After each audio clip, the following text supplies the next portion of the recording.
Hello, my name is Brittany Lavery. I graduated from Tennessee Wesleyan University in July 2021, and it might have been June. The end of June, beginning of July, and I live in Riverton, Utah. Helen reached out to me and asked me to share some information that I'd learned along the way handling postgraduate life. So I'll just jump into it. I'll be fairly brief because I'm guessing you don't want to listen to to me for too long. But if you have questions or if you want to expound on a certain topic or share something that you know that could help me in my life, you can ask Helen for my contact information. She's got my email, and I'll include my phone number, and please reach out to me.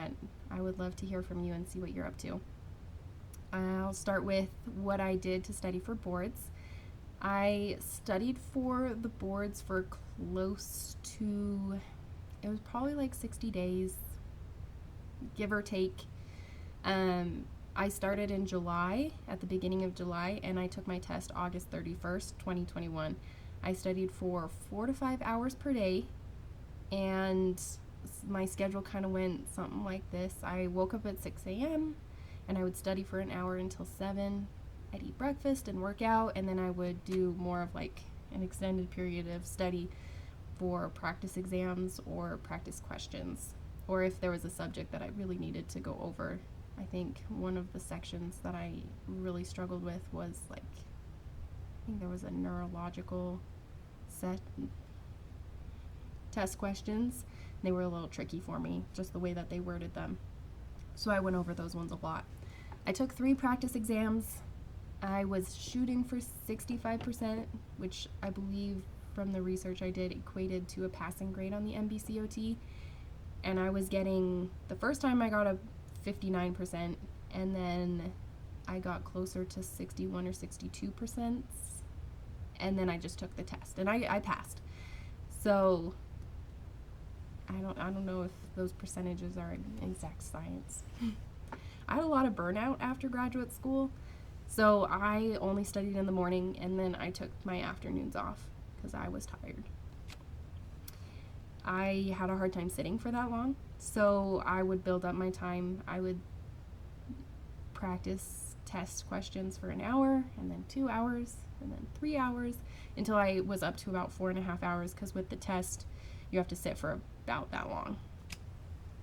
And I would go to a library, so I would simulate a testing environment, and I would get one of those rooms where I was alone, or I would study in the quiet zone of the library to simulate the noises, people sneezing and things like that.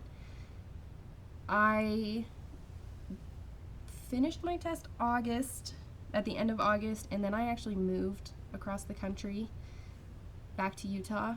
So I didn't apply for my license before. I applied for my license maybe 2 weeks later.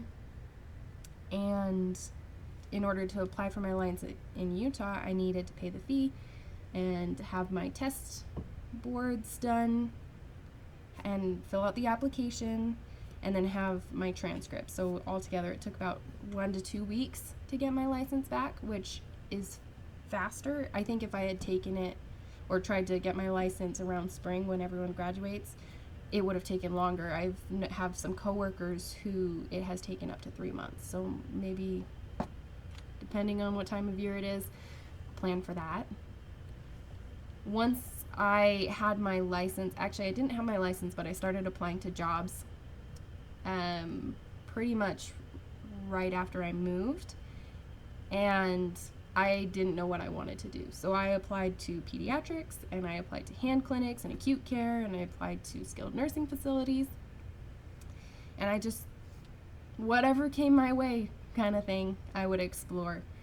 I had a couple pediatric places that I was really interested in, but what I ended up doing was applying for the place called Neurorestorative.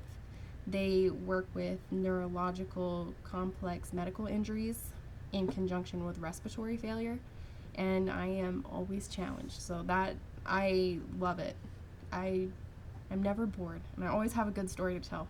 So if you want to hear stories, you can call me and I'll tell you all the crazy things I've done and seen. When I was applying, I doctored each of my resumes to the individual places that I was applying for. So because I was applying to tons of different environments, I had a pediatric resume, and then I had a skilled nursing resume, and then I had an acute care resume, and then I had a hand clinic resume. I only applied to one hand clinic, but I was interested in it because I had a field work at a hand clinic. And in order to become a hand therapist, you need some time under a hand therapist mentoring you. So that was something that I wanted to try and explore, but it didn't end up working. It just, maybe later. It wasn't in my plan right now. If you're interested in seeing my resume, ask Helen and I'll email it to you. If you have feedback about my resume, I'd love to hear it. Things that I can do to improve is always a good idea. And that's something when you interview to always ask, is there anything on my resume that you saw that you think I could improve on? Or things that, just ask questions, right? So try and better yourself through those experiences. Don't be afraid to apply to jobs that you think you're unqualified for. I applied to this job and I would definitely consider myself, at the time I was new and fresh and intimidated, and I think one of the things that really went for me was that because I was new, I was malleable and I was hardworking, and they wanted someone that they could teach and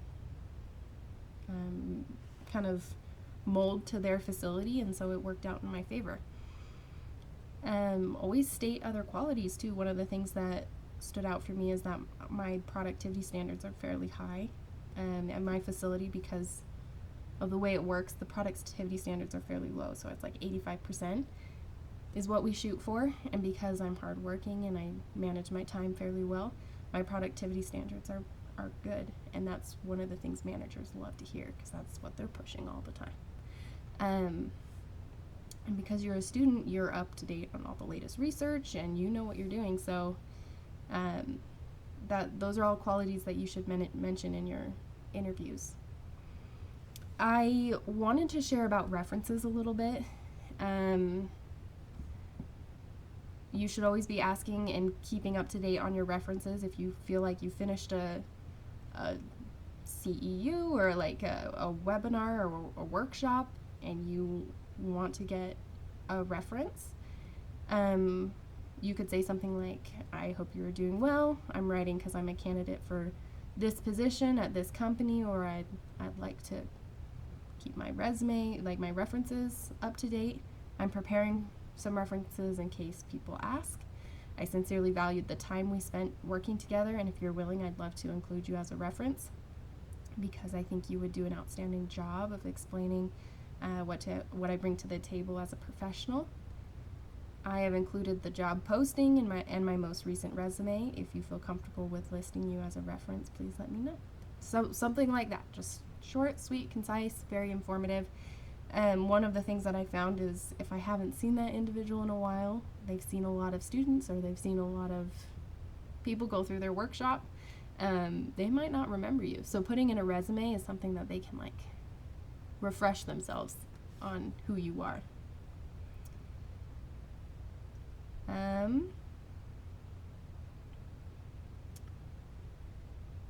A little bit more about my first job. I work with complex medical injuries in conjunction with respiratory failure. And when I did my interview, my boss basically said, it's a balance. You don't want to kill them, but you want to push them.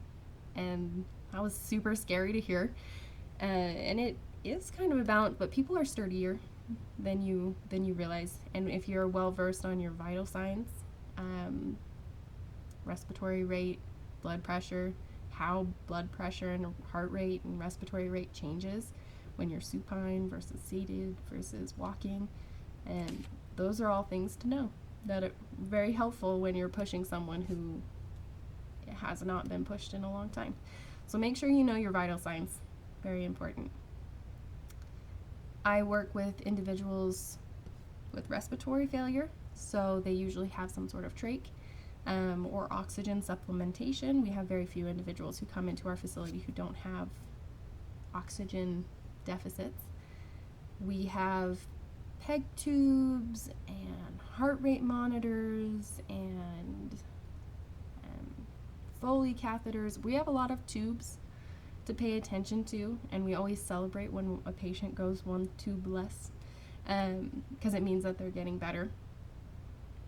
And those are all things that were intimidating at first. There was a lot to know, but if I could give you any advice, it would be to track all of your lines. Like if you're not recognizing a line, just track it and then look at it, observe it, ask questions, ask your respiratory therapist, ask your nurses, say, what does this mean? Or like, how do I get it to stop beeping? Or what does this beeping mean? A lot of times I get beeped at because I'm moving a patient, and so it's not reading right? Movement will mess with certain lines, or they will change heart rate, and so sometimes it beeps at me not for a bad reason. It means like, oh, this person is working hard. So just track it, pay attention to it, see where it's going, and then if you have questions, ask for it. We wear full PPE often, so knowing how to put on and take off your PPE is a great sign and a great skill of a professional. And then with my job, I'm never bored. I am challenged all the time. We get patients in who everything always presents differently. They can have a stroke and it presents completely differently than the person who I saw last, or maybe they had a stroke but they have dementia too, and that's different. How you treat someone with those kind of cognitive deficits in conjunction with your complex medical injury is going to change your entire treatment plan for someone. The assessments that I use developmental milestones because I work with how my facility, we've got two buildings. One building is like the complex medical injuries, quadriplegics, like people who have experienced spinal cord injuries, people who experience paraplegia or quadriplegia, or COVID. We have a couple COVID patients on that side, stroke patients, and then in the other building we have people who have experienced traumatic brain injuries or anoxic respiratory failure, who are long-term patients. They're non-responsive usually, or they have some sort of communication deficits, like they can't talk. And then we have children in that facility as well. So I work with anyone from 1 month all the way up to 95 years of age, which is why it's so challenging and it's so fun. So I use developmental milestones. We have the P-body, but it's so long. It's a long assessment. We don't use it all in one setting.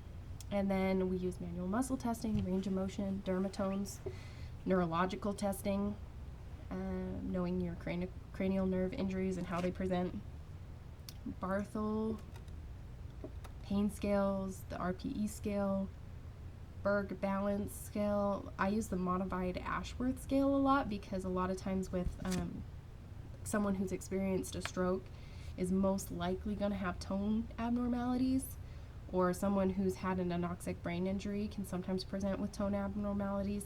So I use the modified Ashworth scale a lot. Sitting and standing reaches, I don't use them as often, but they're a great indicator for balance and fall risk. And then I use edema management and edema measurements a lot, so like the figure 8, the circumferential ones, pitting, skin wound stages are good to know. I don't see wound. We have a whole nurse area in our building that's just wounds, so I don't see them as often, but it's good when I'm someone who sat in their wheelchair too long and has unblanchable skin. It's good for you to be able to skillfully tell the wound nurses what you saw and why. So that's something to know. The interventions that I use weight bearing a lot. Weight bearing is fantastic for tone abnormalities or strokes or people who have just been bedridden for a long time. getting them edge of bed or like reaching and like putting weight through your upper extremities. Range of motion and tone inhibition is important, and then all of my ADLs, so fine motor skills, sitting edge of bed, standing, toileting, ADLs. We do a lot of those. Showers. There are things that you can say at work, like I took a shower with someone today, that you can't say out in the world. People will look at you funny. The documentation programs that we used to use Kasamba, which I liked. It's very user friendly, it's very pretty to look at, and it doesn't follow SOAP note form, so you just put in your billing, like I did therapeutic exercises, or I put therapeutic activities, and then it will pop up with like a paragraph, and you just type in your paragraph. So you would use like the O and A part of a SOAP note, and you just mix it all together and you put it in there. But now we use NetHealth, which was formerly Optima, and I'm going to put some resources, some playlists, YouTube playlists below this video. If you want to learn or want to be prepared for a facility that's using NetHealth, these are your playlists. So when we switched over, it taught me everything I needed to know. And the videos aren't long. I think they're like 6 minutes. It'll be like, do you want to learn how to put in a daily note? And it will just have 6 minutes. So use those resources. They were very helpful for me. Hopefully they'll be helpful for you. Our intra and interprofessional relationships are super important. We carry radios, and I have an earpiece, and if I'm working with an individual and they desat, and their vitals go all crazy, I can call for help right away. I can say, like, I usually call the person out by, unless it's a complete emergency, and I just say, hey, I need help in this room. I'll usually call out the person by name. So we work with, doctors come in fairly often, but they aren't on earpieces. They just come in and assess the patients, and then we meet with them once or twice per week. Podiatrists, like people who work with feet, will cut all the toenails, they come in once a month. And then our main staff are nurses, CNAs, social workers, and respiratory therapists, and then our therapy department. So I found it's very helpful to know names. That was one thing that really helped me in the beginning. There's a lot of turnover in medical. Just how it is. There's a lot of turnover. It's a very hard field to be in. So there's a lot of people who come in and out. And one thing that set me apart from others is that I knew the names, or I really tried hard to know names of individuals. And then by turn, they knew me. They tried to learn my name, and they expected me to be there long term because I knew them. Ask questions, especially like with my respiratory therapists. If I'm working with an individual who has deficits in respiratory needs, when we work out, that very much affects them. So I've asked them, are there any techniques or interventions that would help this person with ventilator settings if you want to strengthen like the pressure in your lung, like if they're having a hard time with their PU status, or if they're having a hard time with like their tidal volume. There are certain exercises that I can implement, or different ways of recovery after exercise that can help them strengthen their lungs. So it's I asked, are there any techniques or interventions that will help this patient that you can think of? Or what are you working on in your treatment plan that I can help support in my intervention plan? It's a team, it takes a village. So make sure you're asking questions, because they'll see that you're trying, or that you are respecting their treatment plan. And the more information that you have, the better off you'll be. I also work with PTs, so physical therapy and speech therapists, pretty regularly, and we co-treat fairly often as well. So physical therapy and occupational therapy, I see physical therapists more often than my OT counterpart. And then with speech therapy, feeding, so self-feeding, they do a lot of like the bolus and the tongue lateralizations and things like that. But it's things that we share that I could help increase in my treatment plans to help I mean, if they're seeing a speech therapist for 30 minutes and an OT for 30 minutes of the day, but the techniques are familiar in both, they're going to improve better.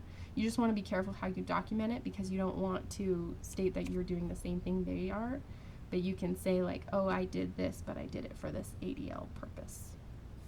And then my intra-professional, I have another OT that works full-time with me, and he's very experienced. He's been a teacher in a program, and he's worked home health and lots of different settings. I don't see him actually that often. The way that we split our clientele, I get half, he gets half. So unless there's someone that I reach out to him and say, hey, I've treated this person for a while, and either my interventions, like, they're not seeing great improvement, or I could use maybe some further insight on this, he'll schedule and come in with me, and we'll treat the same person at the same time, and he'll teach me maybe a trick or a technique that will help. But I actually don't see him very often. So don't be afraid to ask for help. But because I'm so unsupervised very often, I have to put a lot of time into my self-improvement. And one of the things that I do, I just finished a workshop, and they stated it really well. They said, you take your paycheck, whatever you get, and you take 10% and you put it back into your self-improvement. You invest in yourself. So how I invest in myself is I do 1 to 2 hours of continuing education a week. I usually do a self-assessment, and I see what I'm lacking in. Last month I focused on ventilator settings, and I just pump it out. I pump out a couple hours a week, learning more and more, and the more I hear it, the more I can apply it to my patients, and it's beneficial for them, but it also makes me feel a little bit more comfortable in my role as an occupational therapist. Or you could invest in a subscription to a research journal, or you could go to an OTOA conference, or what I've done recently is I've been investing in audio books by other OTs on certain topics, or one of the areas that I assess that I need help with is how to manage behavioral modifications and things like that. So I've invested in a couple books by a psychologist that relate, like the theories match. They do very holistic approaches and very like top down instead of bottom up approaches. And that's something that I highly suggest. You're only as good as how much you put back into yourself. I'm almost done. I just wanted to wrap up by saying one of the things that you can do for what I would be considering an investment in yourself is after you graduate, I would highly recommend, if you need more information on the topic, to invest in your financial education. After I graduated, I ended up buying a house, which was not in my plan, but things happened. And I ended up meeting with a financial advisor, and we made a plan for my debt repayment plan. And I try to live within my means. So we live very frugally, and as much as you can when food and gas are as much as they are. And I try very hard to invest and be educated and up to date on my financial education. It's not something that comes natural to me, so just keep with it. And if you're intimidated by it, then research and find someone.